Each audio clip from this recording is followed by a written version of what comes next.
It's normal to feel anxious and worried about things that feel out of your control. Try to relax, take deep breaths, and focus on the present. This will help lighten negative feelings. If you or someone you trust can go online, visit good-thinking.uk for free NHS-approved digital tools to help manage anxiety, low mood, sleeping problems and stress.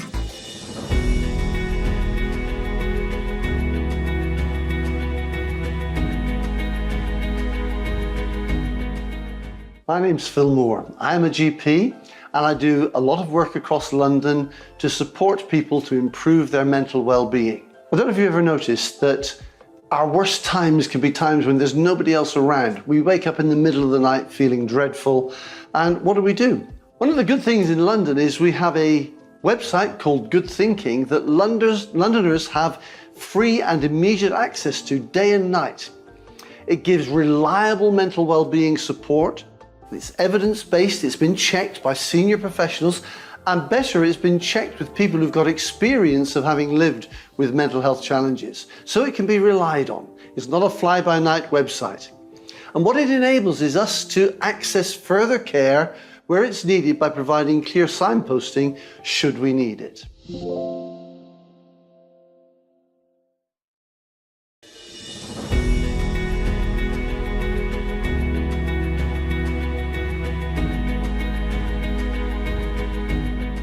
London is an incredibly vibrant city with people from all over the world and with different cultural backgrounds and diverse mental health needs.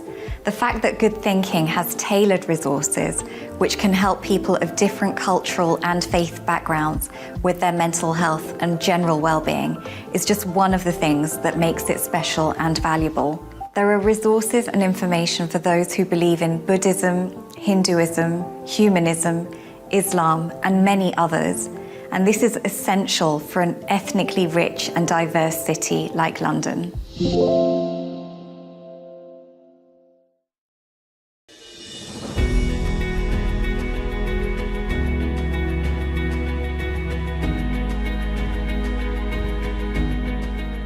There is a technique called behavioural activation, which can break both of these vicious cycles.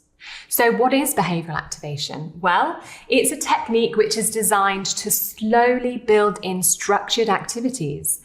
And it works by scheduling different types of activities and making sure that we follow the plan rather than the way that we feel. And the idea is that when we do those activities according to the plan, we break that cycle. So why do we use it? Well, a lot of research has shown it to be effective. It is, in fact, the most effective treatment for depression. Also, it does not require you to concentrate for long periods of time or think too much. And both of these things are things that people with depression often tell us that they struggle with. So when we look at the boom and bust cycle and the reduced activity cycle, in both, what we're doing is we're allowing how we feel inside to decide what we do. So we act from the inside out. Through behavioural activation, we want to start to allow our plan to decide what we do. And as a result, that will impact how we feel. So what we're doing is acting from the outside in. So we are sticking to the plan because we know it will make us feel better. So the first step is to make a list of activities that you want to build into your life, dividing them into 3 categories. We have routine, necessary, and pleasurable activities. And we need a balance of all 3 of these activities in order to maintain well-being. Much like a 3-legged stool, if one of these areas is weaker, we will be out of balance and our stool will topple over. So we need to ensure that we have a balance of all 3.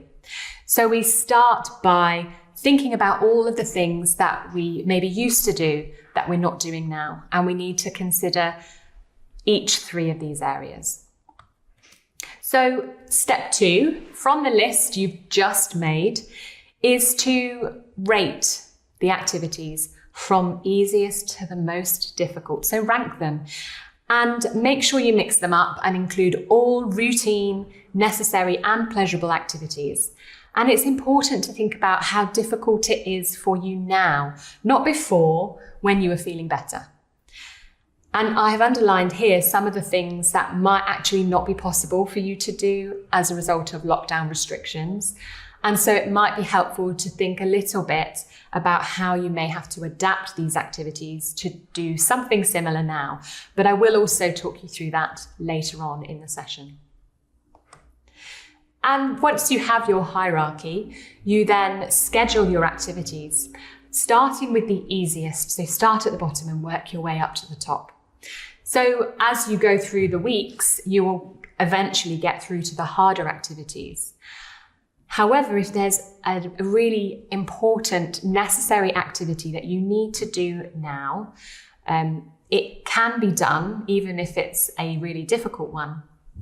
And the way we do this is by breaking it down into smaller sections, smaller tasks that will make it more, easier for you to achieve. And also it's important that you detail your activities accordingly. So provide as much detail as possible and be specific about when you're going to do it or achieve it. And then step 4 is to do it. Put those activities in action and act according to the plan rather than how you feel. And then the final step, step 5, is to review it. And this is really important because sometimes you won't have done everything that you wanted to and you need to reflect on why. But also it's really important to recognize when you have achieved everything, or at least most things, and recognize that. So consider, how did completing these activities impact the way I feel? What other activities could I schedule in the next few weeks? If it was difficult to complete some of the activities, why were those activities difficult? And were they too advanced? Have I jumped too quickly? And what could I do to make that activity more achievable? Could you get a friend or partner to help you or remind you?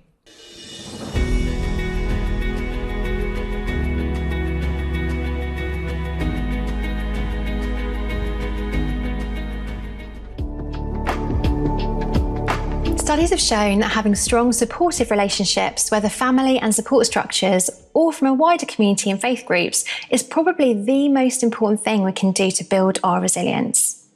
Findings show a clear relationship between resilience and dealing with uncertainty and the power of relationships, collectivising and social networks. All too often, people think resilience is about that good old stiff upper lip, about battling through and ignoring your feelings. And it's not that at all. Actually, being resilient is also about being able to accept your vulnerabilities, knowing when you need to get help and to reach out. Through connecting with others, we receive affirmation of our identity and share compassion for our struggles. So don't be shy or embarrassed to ask for support when you're struggling. It's important we stay connected now more than ever before.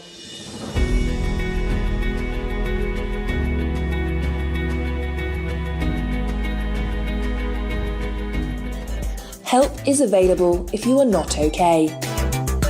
Things can feel very hard at times. Support is available for whatever you are going through. There is hope and you're not alone. These helplines are free and confidential. Call Samaritans on 116 123. Whatever problems you are facing, Samaritans are there to listen. Shout. Text SHOUT to 85258.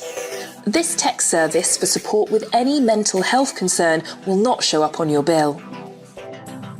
Cruise. Call 0808 808 1677.